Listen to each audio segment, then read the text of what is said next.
नमस्कार, आप देख रहे हैं मीडिया दर्शन और मैं हूं आपके साथ सचिन तिवारी। बिहार की राजनीति में इन दिनों काफ़ी हलचल मचा हुआ है।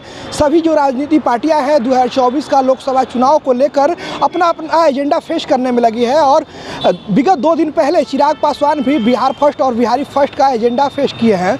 इसी को लेकर हमारे साथ बात करने के लिए राजकुमार पासवान जी हैं, जो कि चिराग पासवान के विरोधी हैं। जी बताइए, चिराग पासवान भी पेश किए हैं बिहार फर्स्ट बिहारी फर्स्ट, इससे कितना वासियों से कितना लाभ मिलेगा इनको? सबसे पहले तो ये कौन है चिराग पासवान? बिहार की राजनीति में इनकी कोई अस्तित्व है क्या? आपको बता दो, ये जो बिहार फर्स्ट बिहारी फर्स्ट का जो डॉक्यूमेंट्री ये जारी कर रहे हैं, व्हाट्सअप नंबर जारी कर रहे हैं, इनको बता दूं कि ये अपने टीआरपी के लिए, मीडिया में बने रहने के लिए लगातार कुछ ना कुछ करते रहते हैं। रोड पे से किसी को उठा करके हॉस्पिटल में एडमिट करा देते हैं, लेकिन उनके कार्यकर्ता उनको फ़ोन करते रहते हैं कि मेरी माँ बीमार है, एनएमसीएच, पीएमसीएच, एम्स में, आईजीएमएस में एडमिट है। वो नहीं उठाते फ़ोन और न जाते हैं और क्या कहते हैं, हम उनका काम करते हैं। साहब, ये चिराग पासवान जो व्हाट्सअप नंबर जारी किए हैं, उससे क्या हो जाएगा? आपने क्षेत्र में काम किया है चिराग पासवान? देखिए, देश में 2 जुमलेबाज हैं। एक पहला देश के सम्माननीय प्रधानमंत्री नरेंद्र दामोदर मोदी साहब और दूसरा बिहार में चिराग पासवान। वो चिराग पासवान जो कि अपनी कोई पहचान नहीं है, स्वर्गीय आदरणीय सम्मानीय मेरे पिता तुल्य रामविलास पासवान जी का युवराज चिराग है वो, समझे? तो ये चिराग जो अपने घर को जला लिया, परिवार को जला लिया, कुछ नहीं होना। ये कह रहे थे, इनके पीसी को मैंने बड़ा गंभीरता से सुनता हूँ मैं, ये कह रहे थे कि बिहार के सम्मानीय मुख्यमंत्री 2024 के पीएम के लिए जाएंगे। ये लोग एकजुटता में लगे हुए हैं, तो देश को क्या दिखाएंगे? कौन सी आईना दिखाएंगे? क्या देंगे? क्या लेके जाएंगे? भाई चिराग पासवान, ढकनी भर पानी में डूब के मर जाओ तुम, समझे?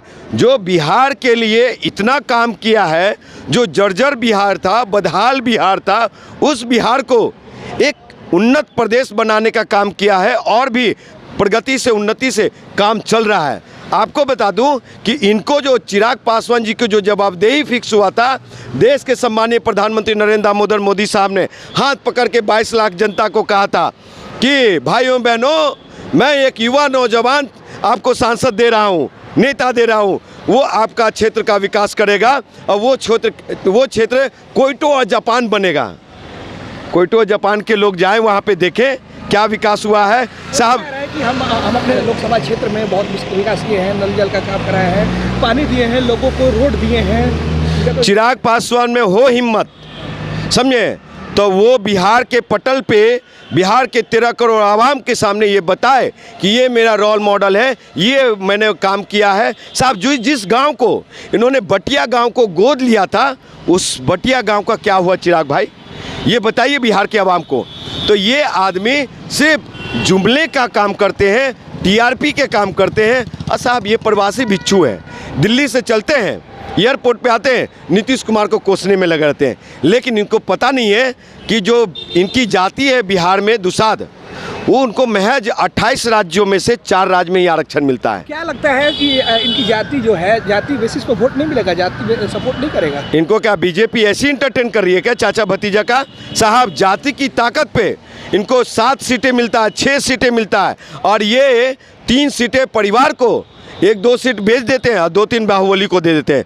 इनका बिहार फर्स्ट बिहारी फर्स्ट का कोई विजन नहीं है। इनका क्या है, समझे? बाहुबली फर्स्ट, चिराग फर्स्ट, परिवार फर्स्ट, चिराग फर्स्ट। ये हालात हैं, समझे? ये किसी दूसरे पासवान को सदन में नहीं पहुंचाते। आज तक एगो लिस्ट जारी कर दे कि किस किस पासवान को इस सदन में पहुंचाए, परिवार ही सब दिखेगा।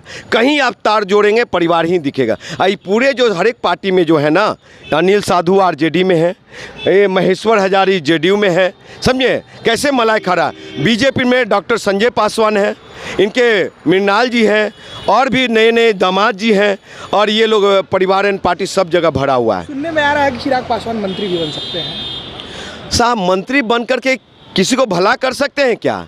जब एक सांसद होकर के 22 लाख जनता को जुमला दिया, धोखा दिया जमुई के जनताओं को, तो ये मंत्री बन करके क्या कर सकते हैं? मंत्री बीजेपी अपने फायदे के लिए इनको बना रहा है, इनको यूज कर रहा है और यूज करेगा। कभी प्रधानमंत्री को सुने हैं नरेंद्र मोदी कभी कहा है कि ये मेरा हनुमान है? ये स्वघोषित हनुमान है, ये अपने आप को कहते हैं, उनसे डर लगता है इनको। तो बिहार में जो खुद ध्वस्त हुआ है उस पर सीबीआई की जांच की मांग कर रहे हैं चिराग पासवान।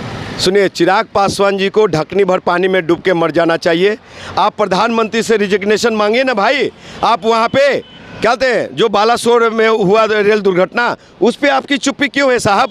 आप पुल पे सीबीआई की जांच और ये मांग रहे हैं, तो पुल का तो फीता काटने वाले क्या कहते हैं, देश के सम्मानीय प्रधानमंत्री नरेंद्र दामोदर मोदी साहब हैं, तो उन पे भी सीबीआई की जांच होनी चाहिए।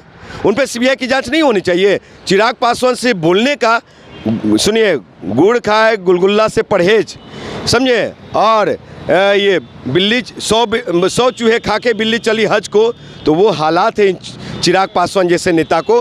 ये बिहार का नेता नहीं, समझे, ये बेटा भी नहीं है, न इनका रहन सहन पढ़ाई लिखाई कुछ भी नहीं मिलता।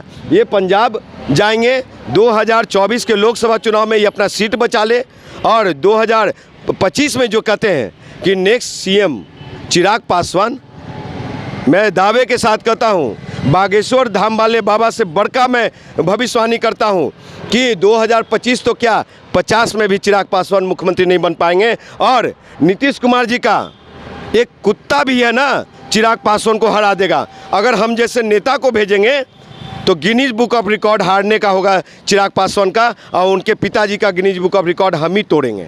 ये थे हमारे साथ राजकुमार पासवान, जो चिराग पासवान के विरोधी हैं। आपने सुना इन्होंने क्या कुछ कहा। आपका इस वीडियो में क्या राय होगा, आप कमेंट करके ज़रूर बताइएगा। तब तक के लिए धन्यवाद।